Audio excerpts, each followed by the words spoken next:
जी हाँ, तो 6:04 वक्त रहेगा, 6:04 वक्त रहेगा और तैयारी पूरी हो चुकी है। न्यूज 18 स्टूडियो में भी इस वक्त 1 घंटा, लगभग 1 घंटा 24 मिनट का वक्त हिंदुस्तान ही नहीं पूरी दुनिया के लिए बेहद खास होने वाला है। अगले 1 घंटे 24 मिनट में वो होने वाला है जो आज से पहले कभी नहीं हुआ। दुनिया की बड़ी से बड़ी महाशक्ति आज तक जिस मिशन में नाकाम रही, आज वही मिशन हिंदुस्तान पूरा करने वाला है। चांद की दहलीज पर खड़ा हिंदुस्तान का चंद्रयान 3 अब से बस थोड़ी ही देर में चांद के दक्षिण के ध्रुव पर सॉफ्ट लैंडिंग करने के लिए तैयार है। विक्रम लैंडर को अब सिर्फ इसरो से मिलने वाली कमांड का इंतजार है, जिसके बाद हिंदुस्तान का चंद्रयान 3 धीरे धीरे रफ्तार पर ब्रेक लगाते हुए चांद की सतह पर उतरने का अपना फाइनल ऑपरेशन शुरू करेगा। हमारी यहां पूरी तैयारी हो चुकी है। आप देख रहे हैं सीधा इसरो से तस्वीरें आ रही हैं, अभी चांद से तस्वीरें आएंगी और कैमरा के जरिए। और हमारे साथ एक्सपर्ट्स यहां पर मौजूद हैं, अमन कुमार साहब मौजूद हैं और आशीष नेगी जी यहां पर हैं, साइंटिस्ट हैं दोनों, और पूर्व DRDO के अफसर डॉक्टर AK सिंह भी हमारे साथ हैं। इनका भी बड़ा एक्सपीरियंस रहा है स्पेस में, स्पेस साइंस में। लेकिन सबसे पहले डॉक्टर साहब मैं आपके पास ही आऊंगा। ये सॉफ्ट लैंडिंग की बार बार बात की जा रही है, अगर सामान्य भाषा में कहें तो सॉफ्ट लैंडिंग है क्या? ये मतलब जब ये अभी तो ये चक्कर काट रहा है उसके साथ लैंडर, अब वो लैंडर को चांद की जमीन पर उतारना है, तो वो पिछली बार नहीं उतर पाया था। ये सॉफ्ट लैंडिंग क्यों करनी है वहां पे? मैं अगर सामान्य नागरिक को समझाने की बात हो तो अभी जो वो अपना चंद्रयान 3 है तकरीबन 800 किलोमीटर दूर है और 30 किलोमीटर ऊपर है। 800 किलोमीटर दूर कहां से?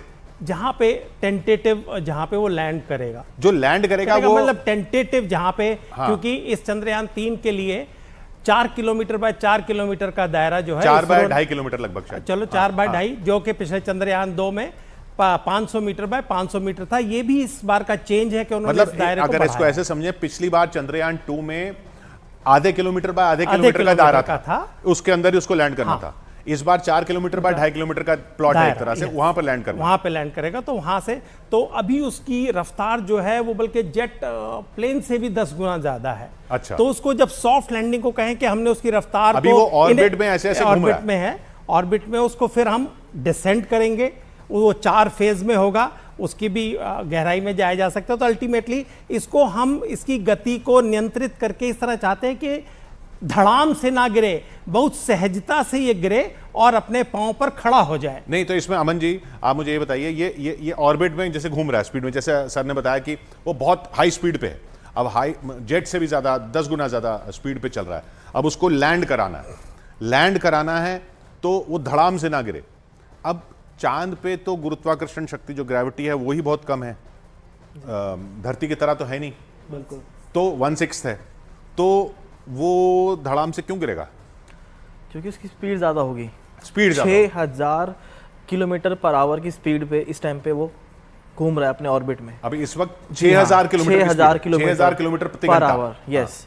तो जब वो 25, अभी इस टाइम पे जो पेरिजी पॉइंट है विक्रम लैंडर का, वो है 25 kilometre from the surface of the moon, 25 kilometre दूर है वो घूम रहा है, जहां लैंड करना है उससे 25 किलोमीटर ऊपर होगा। नहीं, अभी वो मून से 25 किलोमीटर दूर उसका क्लोजेस्ट पॉइंट है। अच्छा, हाँ। और जितना दूर जा सकता है वो है 134 किलोमीटर, अंडाकार आकार में घूम रहा है। हाँ। तो जो क्लोजेस्ट पॉइंट है वो 25 किलोमीटर की दूरी पे है अभी। हाँ। तो अब जब वो लैंड करेगा, जब वो 25 किलोमीटर पे आएगा तो उसकी स्पीड होगी 6000 किलोमीटर पर आवर। अगर आप सोचिए इस स्पीड से कोई चीज अगर चांद से टकराएगी तो क्या वो बचेगी? नहीं बचेगी। तो उसी स्पीड को डिक्रीज करना है एप्रोप्रिएटली, स्टेज वाइज, और लैंडर को सेफली जो है लैंड करवाना है चांद की सरफेस पे, जिसको हम सॉफ्ट लैंडिंग कहते हैं। तो ये पिछली बार क्यों नहीं हो पाया था आशीष जी? पिछली बार हमारा जो चंद्रयान 2 था उसके साथ हमारी कुछ मिसकम्युनिकेशन गैप होने की वजह से ये सॉफ्ट लैंडिंग पॉसिबल नहीं हो पाई, जो कि अब हम इस वाले चंद्रयान 3 को लेके बहुत पॉसिबिलिटीज बना के लेके चले हैं कि हम, मतलब स्पीड सही तरीके से कम नहीं हो पाई थी, क्या हुआ था? मिसकम्युनिकेशन गैप, और ये कह लीजिए कैलकुलेशन वर्क जो होता है, ऑर्बिट लैंड कर रहा है, जैसे अभी फिलहाल अभी जैसे ऑर्बिटर हमारा क्या कर रहा है, लैंडर हमारा चक्कर लगा रहा है, गोल गोल चांद के चक्कर लगा रहा है, तो उसकी भी एक पर्टिकुलर स्पीड है और वो स्पीड हर एंगल पे, इतने एंगल पे आ जा रही है कि वो अंदर की तरफ आता जा रहा है, चांद की सतह की तरफ आता जा रहा है। और जैसे जैसे वो सर्कल जो कम होता जाएगा, जब कम होता जाएगा तभी वो एक पॉसिबिलिटी बनाएगी कि इस पोजीशन पे जाके उसे नीचे आना है, चांद की सतह पे आना है। तो उस सतह पे आने के लिए एक परफेक्ट पोजीशन, एक परफेक्ट आप कह लीजिए कैलकुलेशन वर्क होना जरूरी है, जो कि बिल्कुल बिल्कुल वो सटीक बिल्कुल कि जैसे वो 25 और अच्छा ये 25 किलोमीटर ऊपर है डॉक्टर साहब। तो ये अच्छा ये चुना कैसे जाता है ये 4 बाय 2.5 किलोमीटर का प्लॉट जो है? ये इसलिए क्योंकि पूरे चांद की तो सरफेस देखो तो बहुत ज़्यादा है। हाँ। तो और ये साउथ पोल पे वो वैसे ही बहुत रफ सरफेस है, उसमें बड़े गड्ढे हैं, पहाड़ से हैं, मतलब एजेस हैं। तो उन्होंने ऑलरेडी, क्योंकि इमेजरी हिंदुस्तान के इसरो के पास है, बिकॉज जो नासा के सैटेलाइट है वो काफ़ी दिन से इसकी सरफेस को अध्ययन कर रहे हैं, और पहले हमारे पास भी कुछ इसका डेटा है। तो वहाँ पे जहाँ हमने एक ऑब्जेक्टिव था कि हम इसको इस कोऑर्डिनेट्स पे उतारेंगे, उसके पास उन्होंने कहा कि भाई हम इतने बाय इतने एरिया में टेंटेटिवली उतारेंगे, जो कि एरिया ऐसे एरिया चुना गया होगा ना कि वहाँ पे गड्ढे वगैरह नहीं है। हाँ, उसमें कई चीज़ें हैं कि बहुत ज़्यादा मतलब गड्ढे ना हो या कोई ऐसी एज ना हो जहाँ पे कि उसमें सूरज की लाइट ना, शेडोड रीजन ना हो। अगर शेडोड रीजन होगा तो ये जो हमारा प्रज्ञान है ये काम ही नहीं कर पाएगा, क्योंकि इसको तो सनलाइट चाहिए, सोलर एनर्जी उसको, तभी वो काम करेगा। तो ये नहीं, मैं एक चीज़ मैं कहता हूँ, आप मुझे बताइएगा अगर मैं गलत कह रहा हूँ। अभी तक जो हमें समझ में आया कि इसके 4 हिस्से हैं।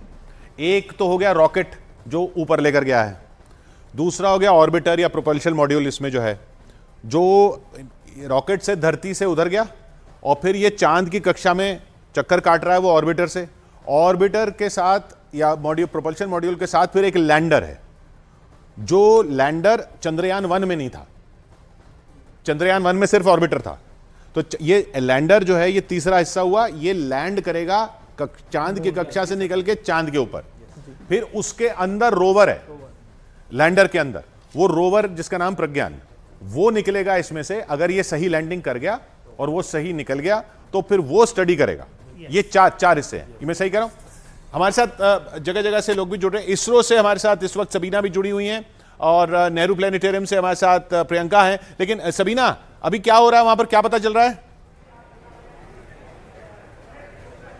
किशोर, सबकी धड़कनें यहाँ पर बढ़ी हुई हैं। जैसे जैसे अब चंद घंटों का फर्क यहाँ पर रह गया है, बहुत ज्यादा वक्त यहाँ पर नहीं रह गया है। वैज्ञानिकों से यहाँ पर हमारी बात हुई, उन्होंने कहा कि अब बस दुआओं का दौर होना चाहिए, खासतौर से उस वक्त में जब आखिरी के 15 मिनट यहाँ पर बाकी होंगे। ये स्क्रीन में, ये सबसे बड़ी स्क्रीन यहाँ पर खासतौर से मीडिया कर्मियों के लिए लगाई गई है, ताकि यहीं से जब चंद्रयान 3 की लैंडिंग होगी, जब विक्रम और रोवर उतरेंगे चंद्रयान 3 के जरिए जमीन पर, चांद की सतह पर, तो सबसे पहली तस्वीर यहीं से सामने आएगी। और इसी ये बताइए